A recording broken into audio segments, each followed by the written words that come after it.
Profe Marinello, Hola Luis, gusto saludarte. ¿cuánto hace que vivís por acá? Hace unos 4 años, 4 o 5, ¿sí? Bueno, te voy a hacer la misma pregunta que te hacía recién antes de empezar a hablar del tema.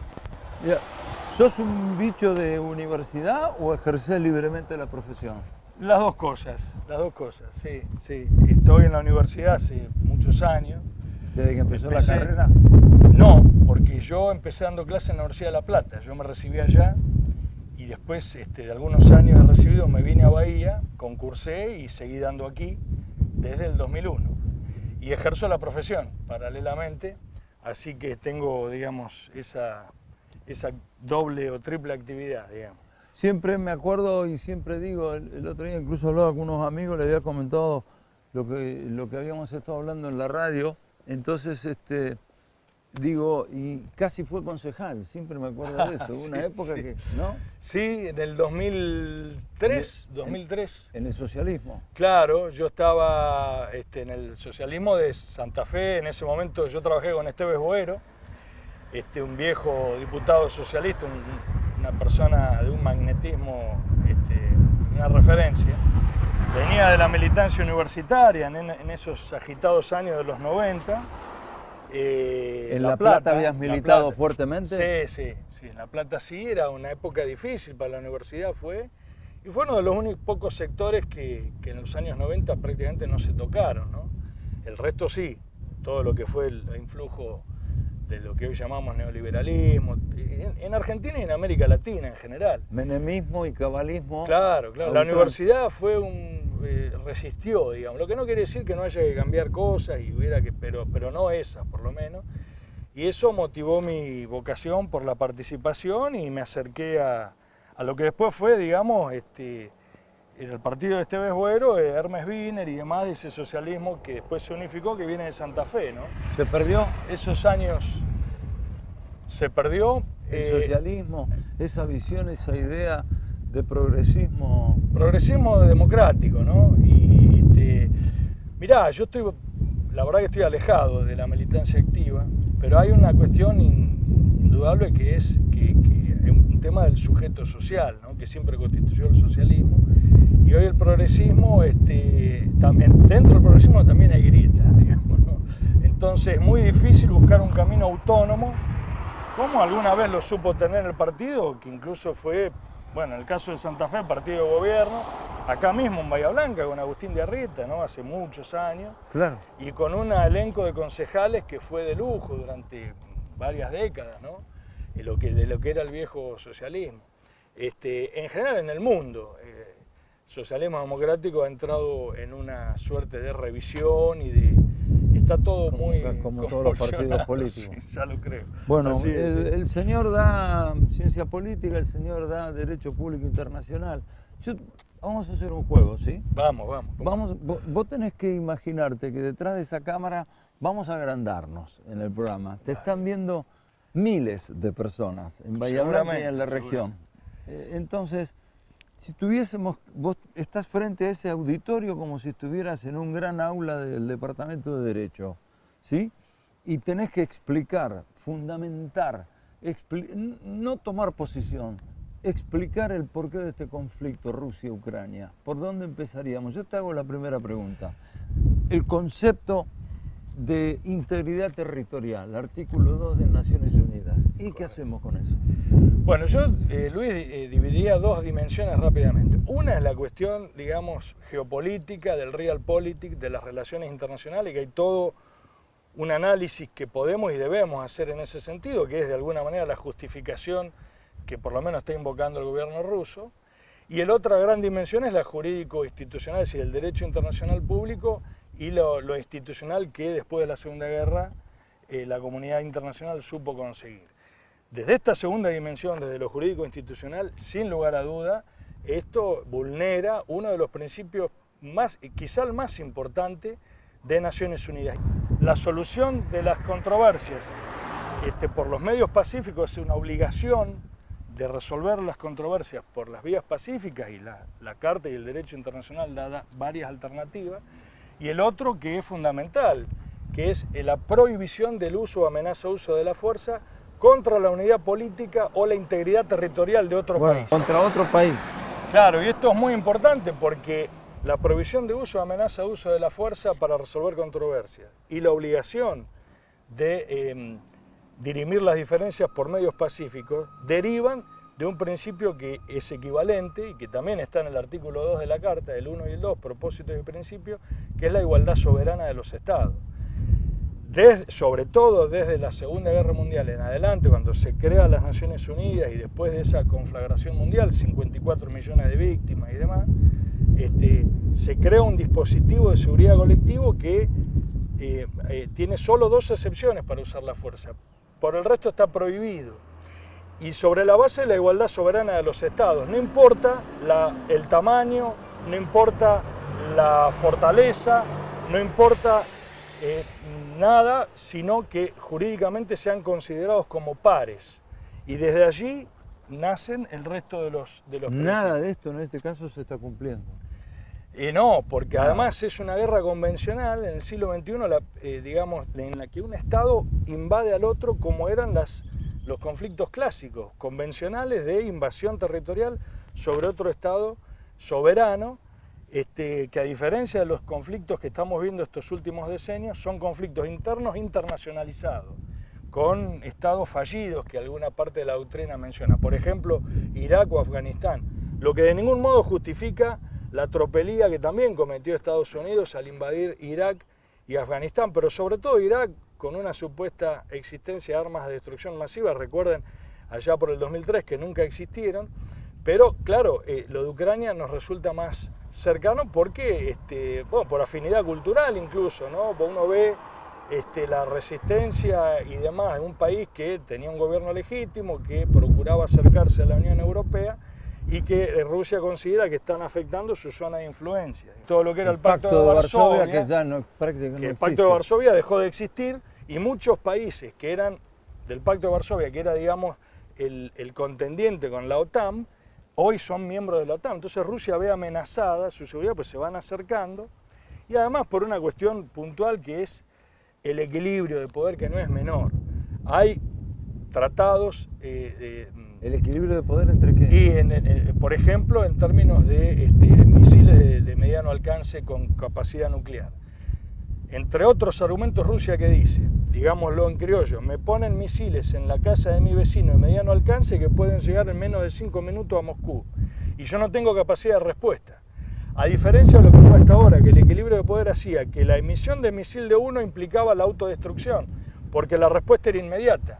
Pero esta posibilidad que sostiene el gobierno de Putin, digo esto sin hacer ninguna apología. No, porque además nadie puede... Claro. Eso va de cajón. Estamos hablando del realpolitik, ¿no? No, exactamente. El gran tablero. Nadie puede estar batiendo el parche a favor de que te tiren un misil para matar a tipos que no tienen absolutamente nada. Lo que está ocurriendo en Ucrania es un horror, porque como todas estas guerras ya hay objetivos civiles, se están haciendo investigaciones ya se sobre mezcla todo. Crímenes de guerra, exactamente. Pero digamos que la avanzada de la OTAN, Putin lo viene diciendo, y dice, bueno, este es mi límite, ya lo sostuvo en 2015, fines del 2014, principios del 2015, cuando anexó Crimea, la península de Crimea, sobre todo por Sebastopol y la salida al Mar Negro, y ahí este es mi límite. Si la OTAN, y en menor medida también la anexión a la Unión Europea de Ucrania, supone que eso influye en mi cinturón de seguridad y que yo considero una amenaza a mi seguridad, yo voy a reaccionar. Y el límite es Por eso Ucrania, decís, ¿no?, que hubo un cálculo equivocado de Occidente, digamos, de la OTAN. Bueno, desde absolutamente, porque hubo varias oleadas. Vos fijate que todo lo que eran antes incluso muchas ex repúblicas de la Unión Soviética hoy forman parte de la OTAN, Estonia, Letonia, Lituania, y con ello la salida al Báltico, que pierde, por lo menos indirectamente en su influencia, la Federación Rusa, y bueno, ha ido perdiendo y ve amenazada su seguridad con este acercamiento de quien siempre fue su contendiente, porque la Organización del Tratado del Atlántico Norte se crea, después de la Segunda Guerra, justamente para oponerle resistencia a la avanzada soviética. Entonces, y hay otra cuestión, Luis, no menor. ¿Y cómo, perdóname, Sí. ¿y cómo entra Porque estamos frente a un conflicto, claro, a nosotros no nos llegaban demasiadas informaciones en tal sentido, nunca le dimos demasiada importancia, porque no era, diríamos, entre comillas, en Occidente. Pero venimos de un conflicto interno desde el 2013-2014. Sí, correcto. Eso se llamó el Euromaidán, cuando... En la plaza de Kiev. Exactamente. Que termina con el derrocamiento del presidente que era prorruso. Yanukovych dimite, se va, termina, digamos, hay un cisma allí porque hubo protestas multitudinarias que tenían que ver con la posibilidad de sumar a Ucrania a asociarse a la Unión Europea. Yanukovych, que era, digamos, prorruso, de buenas a primeras lo desconoce, eso generó una revuelta popular, y bueno, y a partir de ahí, a poco de andar, eso fue en noviembre, en marzo, se anexa Crimea a la Federación Rusa, que hoy no es reconocido por gran parte de la comunidad internacional, pero de hecho están con, digamos, con la posesión territorial de Crimea, y automáticamente aparece en el 2015 la región del Donbass, de estas dos autoproclamadas repúblicas, Donetsk y Lugansk, que es la región este de Ucrania, que a partir de allí comienza una guerra de baja intensidad, pero que se cobró a la fecha unos 14.000 muertos, entre las fuerzas regulares ucranianas y los separatistas prorrusos que están al este y que limitan con pocos Rusia. kilómetros a de pocos la kilómetros de la frontera. Pero digamos con una línea directriz desde lo cultural, desde el idioma, desde la concepción histórica, ¿no? Porque son, en su mayoría, no todos, rusoparlantes. Es más, el gobierno ruso le ha dado pasaporte, los considera de alguna manera connacionales. Pero eso no los habilita para agarrar todo lo demás como... No, por supuesto. Lo que hizo el gobierno de Putin es primero reconocer el gobierno de esas autoproclamadas repúblicas con autorización de la Duma, es decir, del Parlamento ruso, y al reconocer dice, bueno, ahora voy a defender a quienes considero, por lo menos desde el punto de vista histórico, connacionales, pero fue mucho más allá, está asediando Kiev, y Mariupol, y Sebastopol, en fin, mejor dicho, y Odessa. No sabemos hacia dónde va a llegar. Estamos hablando de que es el territorio europeo que vuelve a tener una conflagración de esta naturaleza que desde los 90 con la ex Yugoslavia no había tenido, pero que no había dejado de ser un conflicto interno. Esto es un conflicto convencional entre dos estados soberanos y es preocupante. Fue un error de cálculo de Occidente, a lo mejor. Hay cuestiones que nunca sabremos, que tienen que ver con la energía, que tienen que ver con este gran tablero en la que juegan grandes actores. En otras notas que hemos compartido hablábamos de dónde se inserta la política exterior argentina y latinoamericana, y justamente en este gran tablero en la que hay actores mucho más grandes que lo que podemos ostentar nosotros, incluso como Latinoamérica, y acá tenés un ejemplo de cómo se mueven las fichas entre grandes potencias. China, Rusia, que es una potencia no económica, pero sí militar, 4.500 ojivas nucleares activas, de las cuales en su mayoría pueden tener capacidad de lanzamiento, y por otro lado, por supuesto, Europa y Estados Unidos, ¿no? Con la OTAN. Con la OTAN. Estamos conversando en el barrio donde vive con el profesor Marinello, un poquito de viento. Yo no me imaginé, yo te juro, te dije que calle tranquila. Falta que pasan portaaviones. Sí, es muy transitado. Ya volvemos.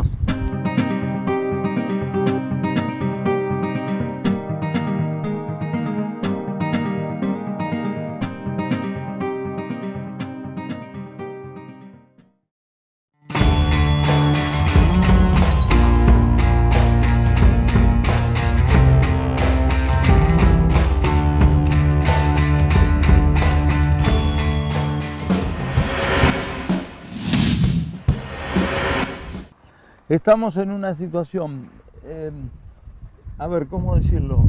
Geopolítico complicada.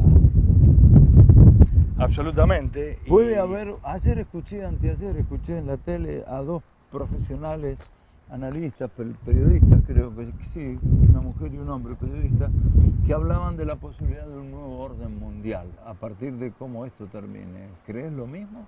Sí, porque hay una cuestión. Lo que no sabemos cuál va a ser ese orden mundial. Sí, no. La transición no empezó ahora, hay una transición que viene de hace muchos años. ¿Cómo es eso? A ver. Y hay lo que en los académicos llaman, alguna parte de la doctrina, los paradigmas de relaciones internacionales. Desde la Segunda Guerra Mundial, 1945 hasta 1989, que simbólicamente es el Cae año el muro de Berlín. de la caída del muro de Berlín, y en el 91 implosiona la ex Unión Soviética, intentos fallidos de golpe de Estado en Yeltsin, no sé si Gorbachev y demás. Bueno, todos esos años, del 45 al 89, era una suerte de factor ordenador este paradigma de la Guerra Fría, donde había una tensa calma entre dos superpotencias hegemónicas con capacidad nuclear para destruir varias veces la faz de la Tierra, pero justamente el equilibrio de poder que hablábamos antes hacía que ese, tenso equilibrio y el miedo al horror nuclear hacía que de alguna manera, entre los alineados y los no alineados y la tensa calma que había, por eso se llamó Guerra Fría, porque nunca se enfrentó la OTAN con Rusia ni con la Unión Soviética. Hasta acá llego yo, hasta acá llegamos vos. Exacto, y yo además, no te jodo, vos no me jodas. los acuerdos de Potsdam y de Yalta, después durante los finales de la Segunda Guerra, era el espacio euroasiático, no nos atacaremos, por eso todos los conflictos se hacen apoyados unos u otros en el tercer mundo, Vietnam, Corea, Centroamérica, el África subsahariana, etc. Pero nunca se enfrentaron. Bueno, sí, ¿por qué no? Sí, la OTAN intervino en Malvinas, claro que sí. Ahora, ese paradigma de la Guerra Fría, todos recordaremos, lo que tenemos algunos años, se agota imprevistamente, nadie lo previó, nadie imaginó que la caída del muro iba a ser así, nadie imaginó que la Unión Soviética iba a implosionar, y hoy, ya casi 20 años después, Rusia recupera músculo, quiere volver a tener su zona de influencia, acá no hay soberanía, igualdad soberana, son las tradicionales lógicas imperialistas de estos grandes actores, de hasta dónde influís vos, hasta dónde yo, y estamos con un nuevo actor que fue en su momento un polizón de la globalización, hoy se ha convertido en una potencia económica, todavía desde el punto de vista militar no tiene el nivel que tiene Rusia o Estados Unidos en cuanto a, por ejemplo, capacidad nuclear, son 300 ojivas la que tiene China, pero tiene 1.500 millones de habitantes, ¿no? Y es una potencia económica hoy por hoy la segunda. Entonces sí, hay una transición hacia un nuevo orden multipolar. En los 90 vimos el último coletazo del Estado gendarme que ofrecía... es lo que en los libros, ustedes en las cátedras y algunos dirigentes políticos hablan del multilateralismo. No, porque el multilateralismo tiene que ver justamente con la posibilidad de cooperar y de crear derecho internacional a partir de la concertación y de los órganos centralizados como Naciones Unidas, que es el foro por excelencia. La multipolaridad es no más como en los 90, época de Clinton, con Rusia de capa caída, digamos, donde había un único Estado gendarme porque había prevalecido desde el punto de vista económico y militar, sin guerra, respecto de su histórico contendiente, que era la Unión Soviética. En esos años 90 fueron pocos años donde hubo un mundo unipolar que hegemonizaba a Estados Unidos, pero que a poco de andar del 2000, 2001, la caída del Lehman Brothers, todas las crisis que ha habido en los primeros años de este siglo, dan cuenta de que ese mundo unipolar y con una superpotencia única, hegemónica, ya no existe. Se va hacia un mundo multipolar, que no quiere decir que sea un mundo pacífico ni multilateral, al contrario.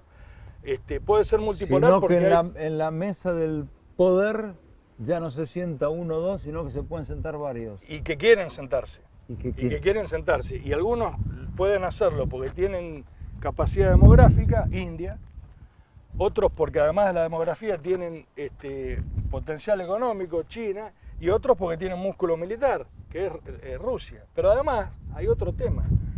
Hay un alejamiento esto yo estaba leyendo, hay unos últimos años, cultural de, algunos dicen, incluso del propio intelectuales rusos, de la tradición, digamos, europea de Rusia, o gran parte de Rusia, en la que Rusia se ve cada vez más lejos culturalmente de lo que históricamente fue su ligación con Europa, y por el contrario, reniega y considera que en algún punto Europa está en decadencia y que ellos pueden ostentar por sí solos un modelo civilizatorio distinto, alternativo, superador. Por eso que cuando uno habla de la democracia, no todos concebimos la democracia, en este mundo, digamos, y en este país también, la democracia como uno cree que debe ser. ¿Cuál es el deber ser de la democracia? Bueno, por supuesto, para los que vienen de una tradición liberal, europea, que fueron los que en definitiva inventaron el Estado-Nación y la democracia territorial,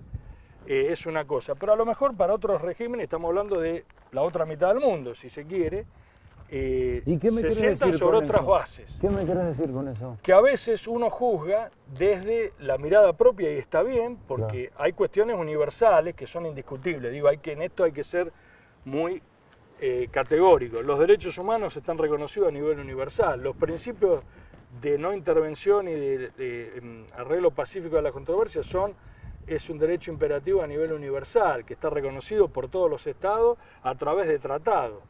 Pero después hay concepciones y hay miradas, claro, que uno cree que el otro debe pensar como yo y el otro piensa distinto, lo que no lo hace ni mejor ni peor, pero termina en este tipo de controversia, como la que estamos viendo, ¿no? ¿Te animás a decir cómo es muy difícil, pero bueno, total estamos charlando acá en Bahía? ¿Te animás a decir cómo terminará esto? Porque hablábamos, yo te preguntaba porque me llamó la atención el nuevo orden mundial y vos me dijiste comparto, pero hay que ver cuál es ese nuevo orden mundial. La pregunta es también ¿y cómo termina? ¿No? Porque, digamos, bueno, hay autores, que en las últimas horas este encuentro entre los cancilleres resultó un fracaso. Un fracaso, lamentablemente, y es tristísimo que no puedan ni siquiera ponerse de acuerdo en el cese de las hostilidades con todo el horror humanitario que conllevan estas guerras. Pero hay autores que ya desde hace tiempo vienen predicando que el centro del mundo se va corriendo de lo que era el Atlántico Norte, donde se concentraba el consumo y la riqueza, hacia el mar de China, es decir, hacia el norte del Pacífico, ligado a China, y que tenemos otros conflictos ahí con Taiwán, Corea del Norte, Corea del Sur, en fin. Pero es indudable que estamos en una transición. Yo no puedo seriamente decir hacia dónde. Lo que sí quisiera decir con relación a este conflicto es hacia dónde esperemos que este conflicto termine cuanto antes, y si no termina, dentro de las menos malas de las posibilidades, que se siga circunscribiendo al territorio ucraniano. Que no se meta la OTAN. Sí, y que nunca han confrontado directamente, porque si llega a intervenir activamente la OTAN, no ya con sanciones económicas o con apoyo logístico, sino con confrontaciones y hostilidades directas, y no sabemos dónde puede terminar, porque la escalada y hasta dónde alguien que está en una posición de acorralado o como fuere, de una u otra parte, echa mano a la peor de las soluciones. El territorio ucraniano, si uno mira el mapa, digamos, ahí en el límite entre la región euroasiática y el occidente de Europa, es el territorio más grande, ¿no? Es un gran, sí, es uno de los más grandes, además tiene un oeste que está ligado más a la agricultura, que es más pro-europeo. Bueno, yo quería preguntarte, en el fondo también hay que mirar la cuestión económica, ¿no? ¿Qué es lo que hay ahí abajo? Petróleo, gas, ¿qué es lo que hay ahí arriba? Trigo, girasol, soja, qué sé yo. Y hay otro elemento, también acá hay que decirlo, digamos. Saddam Hussein quizá no tenía la legitimidad que uno en Occidente quisiera tener y su país fue invadido y está mal. Pero en este caso, además de la invasión, es un gobierno constitucional, el de Volodymyr Zelensky. Es decir, y la gente había decidido votarlo, y como en su momento decidió gran parte, no todas, porque evidentemente hay sectores separatistas que son rusoparlantes y más ligados a la tradición rusa, pero hay una mayoría que quiere acercarse a la Unión Europea. Y eso no hay que dejar de ver la soberanía y lo que dice, exacto, que es el soberano en definitiva, que son los pueblos, el elemento humano de todo Estado, el que define. Pero claro, ahí está el tema, de los famosos gasoductos que van de Siberia a Europa. Europa se abastece casi la mitad del gas ruso y el petróleo, y ahí está el Nord Stream 2, que es un gasoducto, una obra faraónica, que no pasa por Ucrania, y aquí también esto de alguna manera es una concausa del conflicto, porque ya le quita a Ucrania, su poder de negociación, sino que Gazprom, que es la empresa, el gigante ruso del gas, hizo todo ese gasoducto que es el Nord Stream 2 y va directamente por el Báltico y conecta en forma directa con Alemania, que aún no está aprobado porque Alemania dejó de hacerlo. Hay riquezas, por supuesto, en Ucrania, tiene la parte oeste una impronta más agrícola-ganadera, la parte este más industrial, más típica de lo que era la Unión Soviética, la industria pesada y ese tipo de cuestiones. Y hay, como digo, dimensiones que tallan y que nunca conoceremos, que tienen que ver con la energía, con el posicionamiento, con esto que hablábamos antes, hasta dónde llega uno y hasta dónde yo considero que está amenazada mi seguridad y hasta dónde estoy dispuesto a dejar para que es complicado, realmente... Estamos en la última, y gracias por la charla, los alumnos te agradecen. Disculpe. Digo, yo te pregunto, estamos en un... Claro, debe ser difícil decirlo, pero no importa. Estamos en un momento clave como en el 89, por más que no se hubiera imaginado, en el 91, cuando se derrumba la Unión Soviética como tal. Yo creo que la caída del muro fue simbólicamente, por varias razones culturales, políticas, económicas, un punto de quiebre, un disruptivo en la historia. Un conflicto de esta naturaleza, hasta dónde lo han previsto o no la inteligencia de cada estado de la OTAN o de la Federación Rusa, nunca lo sabremos. Pero yo creo que sí, que también va a ser un punto de inflexión, porque ¿cuál va a ser el resultado, Luis? El costo de mantener tropas de ocupación en un estado que además está demostrando su resistencia es altísimo y hay que ver hasta dónde lo puede sostener la Federación Rusa. ¿Qué va a hacer? ¿Se va a retirar y reconocer que no logró su cometido?